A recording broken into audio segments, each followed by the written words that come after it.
Now turn to section 1. You will hear a telephone conversation between a receptionist who works at a house renting agency and a man. First, you'll have some time to look at questions 1 to 4.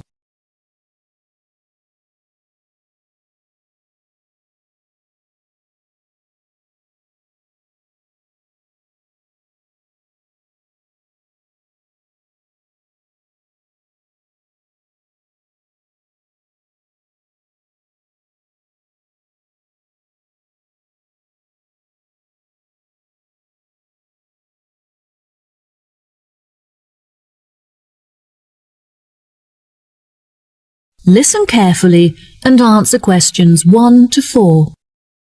Hello, how can I help you today?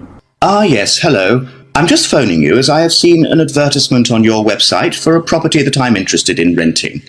If possible, I'd like to find out some more information before I organise a viewing. No problem at all. What is the address of the property that you'd like to inquire about?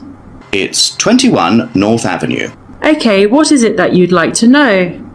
First of all, I'd like to know what facilities the office has, as I need to make sure that it'll be suitable for my advertising company. I see. The office contains a large open-plan space with a wide frontage onto a busy street with lots of passers-by, so your business would have a really good street presence. There is also a toilet and newly refurbished kitchen equipped with a dishwasher and oven. Wow, that sounds great. I'd definitely like to register my interest. Okay, perfect. I just need to take some details from you, if that's okay. What is your full name? Jonathan Smith.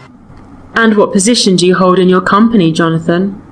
Until recently I was sales manager. However, I've recently been promoted to regional manager, so I'll be in charge of running our new office.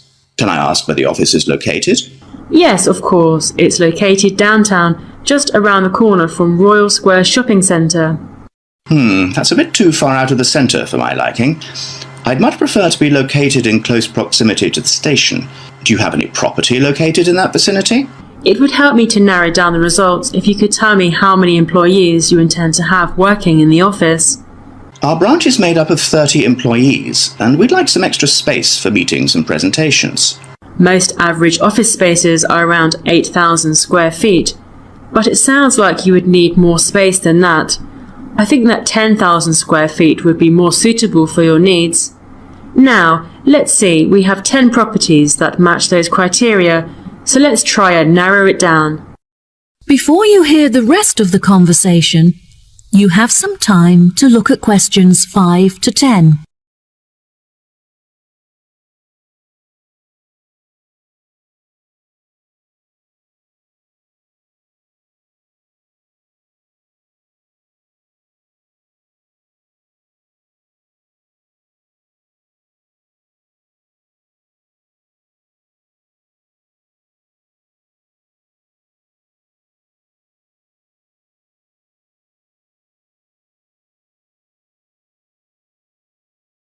Now listen and answer questions 5 to 10.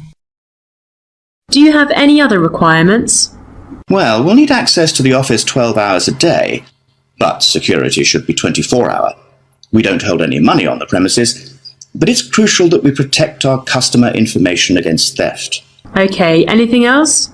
Yes, ideally I would prefer the new office to be split over 2 levels, so that the working office area is kept separate from street level. That will enable us to locate a reception at ground floor level to welcome customers when they arrive. And are there any particular facilities that you need? Our employees work very hard throughout the day, and I want to make sure that they're well nourished. It would therefore be ideal if I could provide them with a kitchen to cook hot meals at lunchtime. Would you want the kitchen to be located at first floor level with the office? No, I don't want the office to be filled with the smell of food. It would be better if the new office had a basement where we could locate the kitchen and staff room area to keep it at arm's length from the workspace. Okay, I have now narrowed the search to 2 available properties. Do you have any other requirements that could narrow our search down to 1 result? All of our office staff will be working at desktop computers, so I'll need the office to be equipped with at least 40 power sockets if possible. Anything else? Studies have shown that exercise is very important for maintaining happiness and healthy brain function. In an office environment, it's very difficult to get sufficient daily exercise, so it would be great if they had access to a nearby exercise area. One of the available offices is located next door to a gym. Would this be suitable? Yes, absolutely. A gym is exactly what I was thinking of. Brilliant. Do you need the office to be furnished? I don't think so. I already have some furniture, so I would prefer to bring this myself.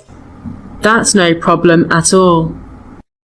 And before I forget, we will definitely require Wi-Fi access, as much of our work and customer recruitment is carried out online. No problem. It sounds like the property will suit your needs perfectly. I've taken the liberty of booking you a viewing at 3 p.m. on Thursday, so you can see it for yourself. Is there anything else I can help you with today? No, I think that's all the information I need. Thanks very much for your help. No problem. It's been my pleasure to be of assistance. Goodbye. That is the end of part 1. You now have half a minute to check your answers.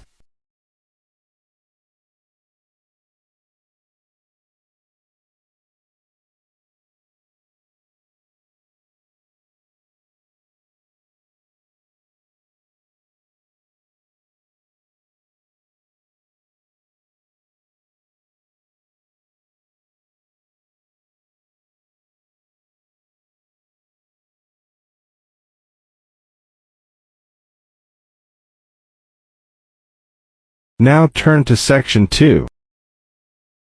You'll hear a talk by a security worker from Sydney Airport who is introducing the day-to-day operations of the Australian Quarantine Service.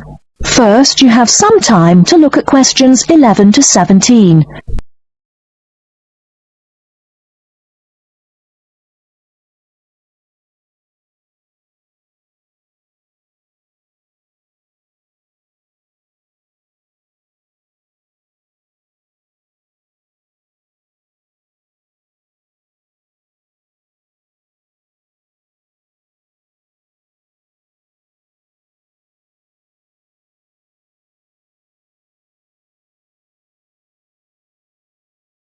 Now, listen carefully and answer questions 11 to 17. Hi everyone and welcome to Sydney Airport. Today I'll be giving you the inside information on the day-to-day operations of the Australian Quarantine Service here. We hope to provide you with a better understanding of why such heavy security regulations are necessary by educating you on how we operate and why we do the things we do. We're not here to try to persuade you to fly through Sydney Airport, though we hope you'll find your experience relatively stress-free and comfortable. First things first, our personnel. Can anyone guess how many people work at Sydney Airport? We have 200 alone working in Terminal 2. So can you guess how many in the whole airport? I heard someone say 360. That's getting closer. What? Did someone say 2,000? That's way too high. Sydney Airport actually employs 440 people. A lot, right? And about half of those employees work in security-related matters. Moving on to our not-so-human employees, let's come and see our favourite pooch, Milton. Milton is our best drug-sniffing dog on the force. He's friendly to most people. You can even come pet him at the end of our tour. Burnouts, beware though, he'll find everything. Notice that even though there are so many of us around him, Milton stays quite calm. This is the precise reason he was chosen for the job. Dogs that are chosen are not predisposed to sniff out different narcotics. That's something we teach them already. So here's a part of the airport most people never notice, the cargo transport terminal. This is where packages are shipped to and from. Normally, we ship around 4,400 packages per month. In this airport alone, over 52,000 packages were shipped in and out over the past year. We ship to and from 170 different countries. Not bad, eh? Probably it will go up to over 72,000 packages this year. And despite over 100 flights in and out of here daily, the number of lost or delayed packages is impressively low. If you send your package through here, rest assured we'll get it where it's going. Let's move on to the area most of us are familiar with, the passenger terminals. In order to be allowed into this area, you must pass through security with your ticket and, if you're travelling internationally, your passport. If you're travelling domestically, you just need a legal form of ID. If you don't have those, you will not be allowed to pass through security and board your flight. During the security scan, your carry-on items will be checked for dangerous items such as weapons, sharp objects, and liquids that exceed our specified limit. If you attempt to pass any of the prohibited items on this list posted at the entrance, you are still allowed to board the plane, but you'll be given a warning and your item will be confiscated. Don't worry, we will not arrest you for having too much shampoo in your bag or anything like that. We also search your carry-ons and parcels for any perishable items. We prohibit the transportation of local vegetation and prohibit parcels containing any insects in them. You may or may not have learned about this in biology class, but when some plants are introduced to a new environment, they spread wildly and wipe out the current species around it. It is important to control the introduction of new plants into an ecosystem, so we must prohibit the transport of any fertile seeds. So what happens to parcels containing possibly suspicious items? It's of course something we do not take lightly here. If an object passes through the scanner that appears suspicious in any way, it is separated out for manual search by a member of our trained security personnel. If an illegal plant or simple sharp object like a pocket knife is found, it is simply disposed of in our biohazard waste containers, and the package itself is returned to the sender, or passenger if it is for a passenger flight.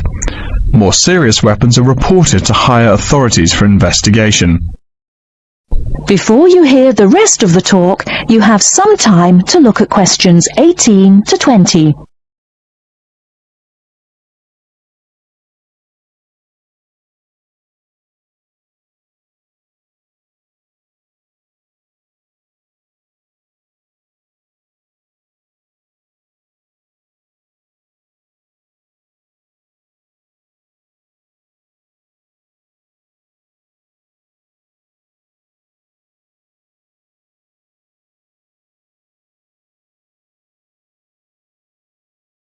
Now listen and answer questions 18 to 20.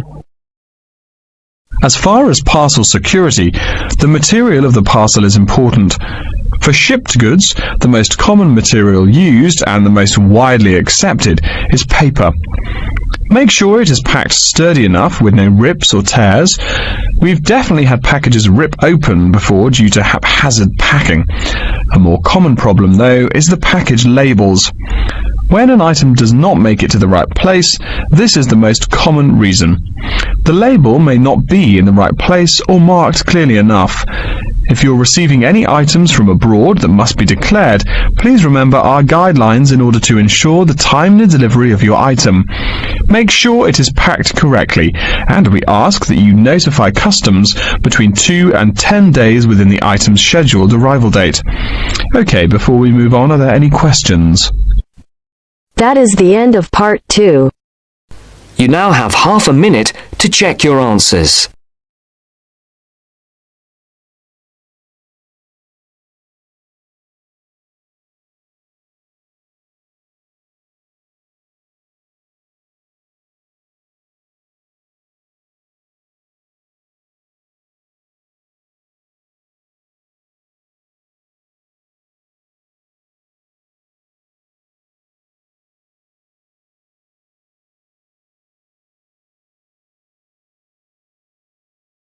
Now turns to part 3. Part 3. You will hear an expert on birds talking about sparrows, one of the most common bird species in urban and suburban environments around the world. The expert discusses some possible causes for their declining numbers. First, you have some time to look at questions 21 to 26.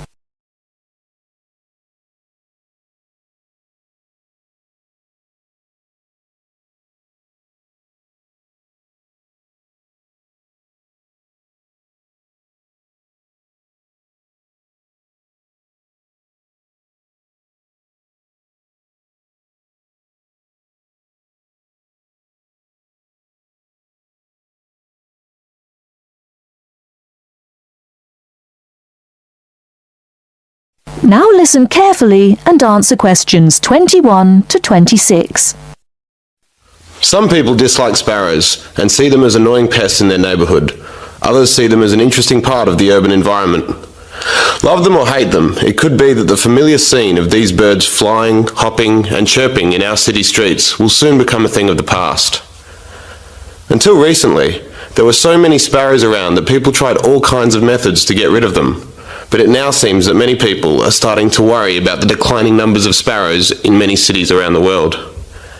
Over the past 20 or 30 years, sparrows have been disappearing throughout many parts of the world. In Britain, since the 1920s, the overall population of sparrows has declined by 92%. In London, they were once so plentiful that people who conducted regular surveys did not bother to count them because they were simply too common. Now there are none. This decline has also been recorded in some cities in continental Europe, parts of North America, and India as well. Some people will be surprised at this, as they probably still see many sparrows in their local neighbourhood. But whereas some suburbs may have large numbers of sparrows, in the next suburb there may be none. So, why are they disappearing rapidly in some areas, yet still exist in large numbers in others? Well, it is a bit of a mystery.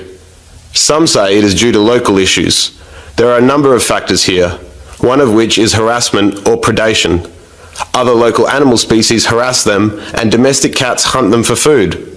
Secondly, there is increased competition both for food and for nesting sites from other seed-eating birds in the neighbourhood. And thirdly, it is now more difficult for sparrows to make nests in modern buildings due to more effective modern building methods. Before you hear the rest of the talk, you have some time to look at questions 27 to 30.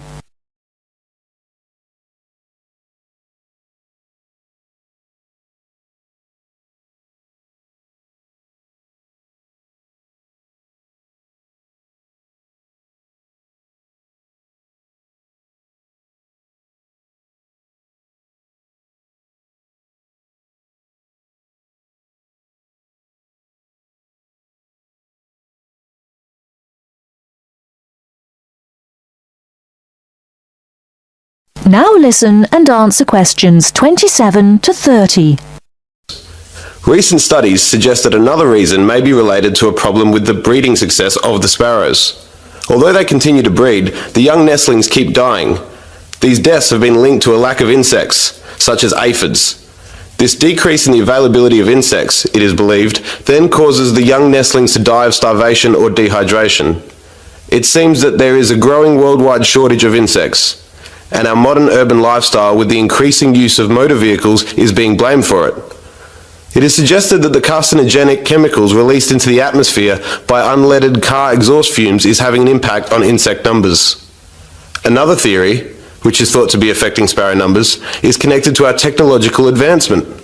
According to some experts, the mobile telephone towers that are now a feature of our modern cities emit electromagnetic radiation, which might affect the sparrow's central nervous systems and result in their death.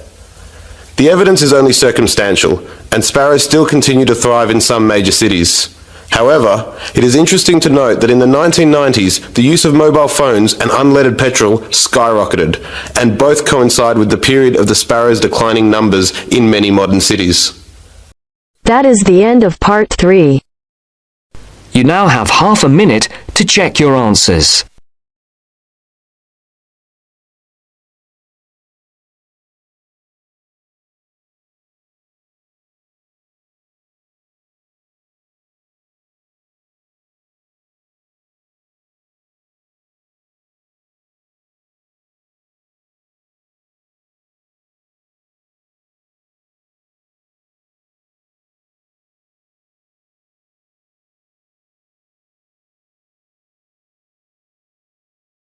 Now turns to part 4. Part 4. You will hear a lecture about Crocodilus niloticus and its living habits. First, you have some time to look at questions 31 to 40.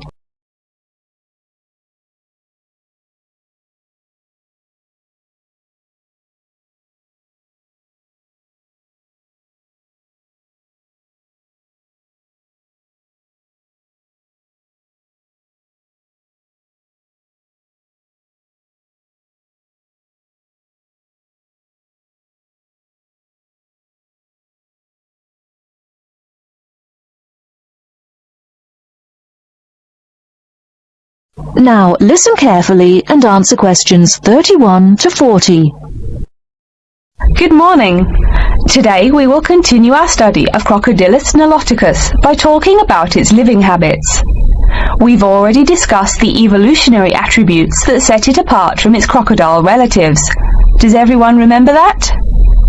Yes, it has an extremely narrow snout and 3 or 4 rows of protective scales on its back, as compared to 2 rows on other members of the Crocodilus genus. Let's take a look at how these carnivorous man-eaters live, where they live, and finally, whether they really deserve their vicious reputation.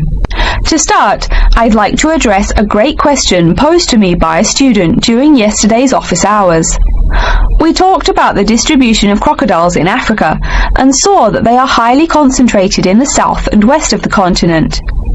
This student noticed that on the map displaying the distribution of crocodiles across Africa, there were no crocodiles in the northern region, and found no mention in the literature of the existence of crocodiles in the north of Africa.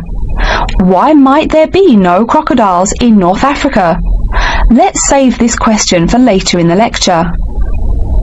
To find out more about the social habits of the African crocodile, one researcher named Tara Shine of the University of Ulster in Northern Ireland conducted a survey of the wetlands in Mauritania and received reports of 46 crocodiles living in one group, or float as we say when referring to crocodiles, though the usual number is a little less than half of that.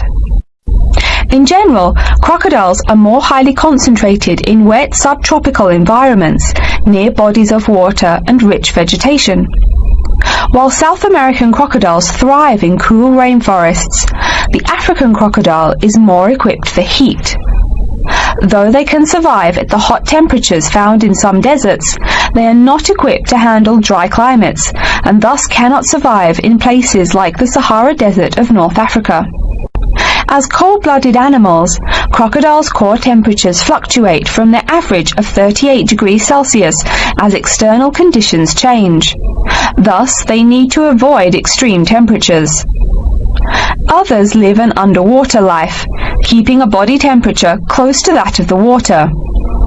As their own unique method of regulating their body temperatures, some African crocodiles have made dens by digging holes in the ground to provide themselves with a cool, dark place to retreat from the hot African sun.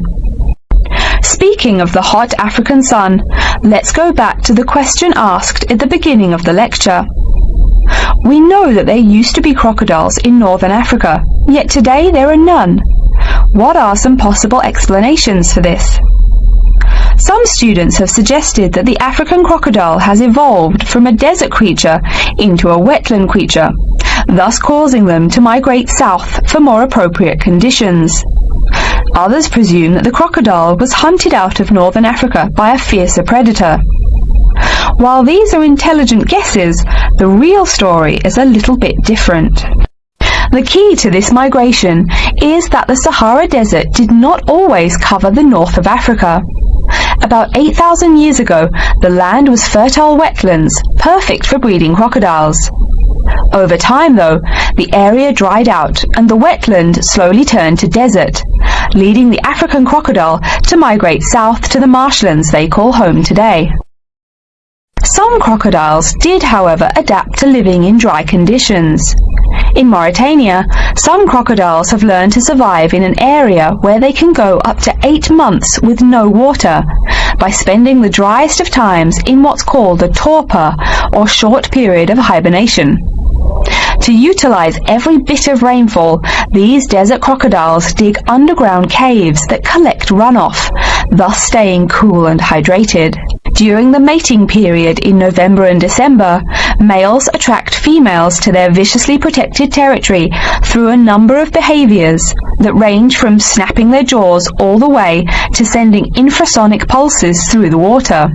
Afterwards, the female digs a hole up to 60 centimeters in depth to store the eggs for an 80-day incubation period. The female protects these eggs during the period, and sometimes even helps crack the eggs with her snout at the end. These teeth-gnashing carnivores are softer than we think. Although these vicious creatures have attacked humans on a few occasions, the residents are not afraid of them. In fact, they show a great deal of reverence towards these wondrous creatures. Some say that crocodiles bring water to their habitat, so if they leave, they will bring the water with them. Obviously, this is not true, but it demonstrates the admiration the inhabiting people have for crocodiles. Generally, crocodiles do not predate on humans. They attack when humans populate the crocodile's habitat, instilling fear and uneasiness in the crocs. Like any other species, crocodiles are known to attack when feeling fear. There's still a lot more to be discovered about the African crocodile. Researchers want to know more about the population size, how many crocodiles inhabit Africa in all, how they form separate floats, etc. There is still also much to learn about migration patterns and relations to other populations of crocodiles now found in other parts of the world. Next time, we'll examine a few specific case studies of crocodile populations in southern Africa. That is the end of part 4. You now have half a minute to check your answers.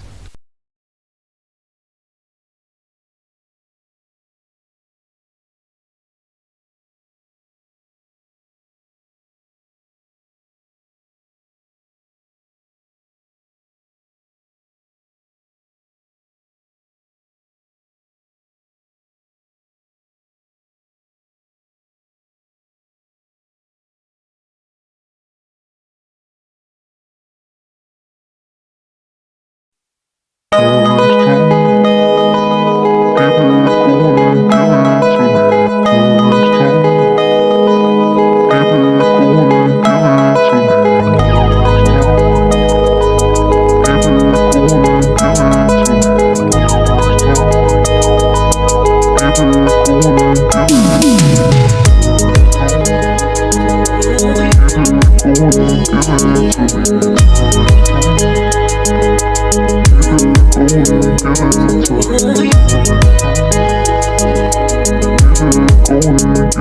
it to me.